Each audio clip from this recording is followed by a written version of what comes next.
I still wonder how good Dickinson would have been this year had there not been the controversy, had Darren stayed, because then, his daughter Delana Samuel stays, plays point guard, you have Aaron Garcia staying at center, and you still have Marissa Ashton. I don't think they'd be back to state because I think 5A girls in Region 3 is unbelievably tough this year, but I think they'd be leading the district right now. I agree. I mean, I don't think there's any question about that. I mean, you would have enough. I think the problem is the girls that they have playing significant minutes now aren't used to that. Right. And, if those other two were still here, there would only be 2 of those girls having to fill instead of 4. And they wouldn't be counted on to be the number 2 scorer behind Marissa. I mean, they'd be able to kind of adjust to their roles and get used to playing on varsity. So it's an unfortunate situation those girls have been put in. I look at the win against Friendswood last night as a big step for them. I think Wendy's doing a good job, and she's doing the best she can. I mean, it's a tough circumstance. Not only did they lose all that talent, but now they're playing in 5A too. It's really tough on those girls. It's going to be tough for Dickinson to get into the playoffs this year considering their deficit, but let's say they do. What are their chances, along with the rest of the 5A teams in that district, of winning a first-round game since they were swept last year? They were swept last year, and last year all 4 of the Fort Bend schools basically beat everybody in the region. I'd say Dickinson, if they did somehow make it to the playoffs, they wouldn't win. Clear Springs, I just don't know against a really athletic Fort Bend team if they can win. Creek would be the only one I would think, do they have what it takes? I'm not sure that this year's team is better than last year's team, which lost in overtime to the 4 seed from that district.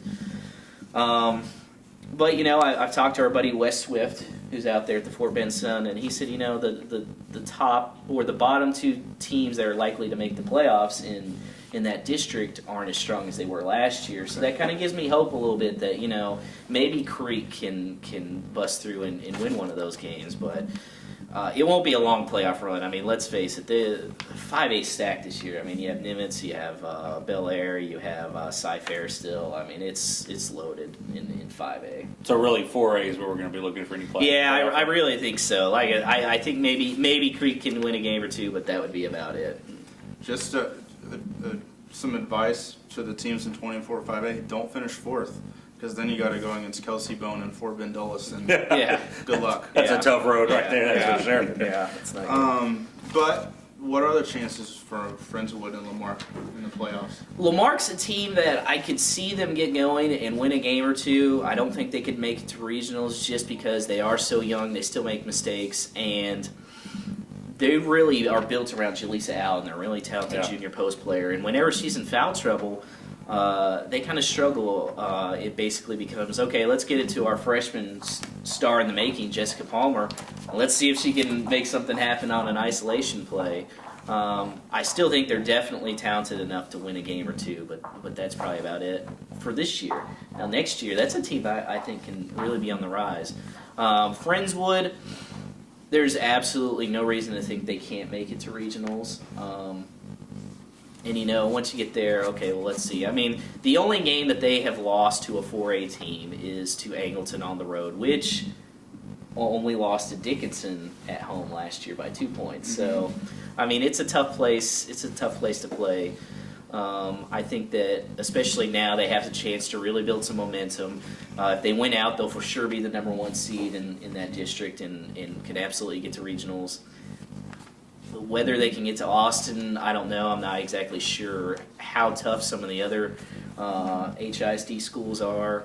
I think if we saw the talent that is there in Austin on the 4A level, if they did make it to Austin, I don't see them winning the state title. But that would be a great step for the Friendswood basketball program if they could somehow win a region title. I think that would be incredible. I'm with you on about the fact with Allen for the Lamarck team, and she gets in foul trouble here lately early. Yeah, it's coming in the second quarter. Yeah. And you see a totally different team out there on that court. The freshmen still making freshman mistakes, particularly on just holding on to the ball out there. That's why Twanda Rhodes has a really delicate balance right now to coach.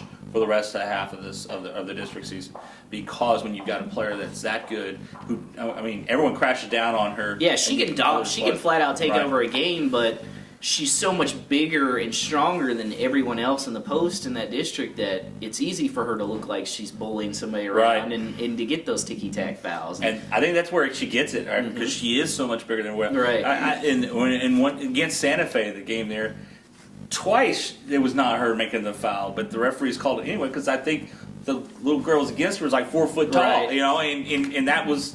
And you she know, got- you feel sorry for the little girls. They call the foul on her. And she got in foul trouble against Friendswood, which Kelsey Yeah. Kaufhold is one of the greatest young acting stars around. I'm really impressed with her ability to take the flop. In all seriousness, she's a great up and coming player. But that really hurt Lamarck is when Jaleesa got in some foul trouble there on some kind of minor fouls. I mean, Friendswood was really able to put the pressure on and not have to worry about that post presence inside. Never knocked the flop. Carl Malone made her entire pro That's career right. on the flop, so there's nothing you can knock about it right now. As we get ready to, as we get close to the playoffs, we talked about the team. How about the players that stand out to you right now? Really, really, really stand out. Well, yeah, it's still Marissa Ashton. I mean, that's number one. Like I said, Annalisa Hall and Chelsea Salonica and Malika Lodrake are my top four. So, yeah. Well, I think that's going to do it Okay. for this edition of the Girls Basketball Update. Thanks for joining us, and check back in. Maybe we'll have another one soon.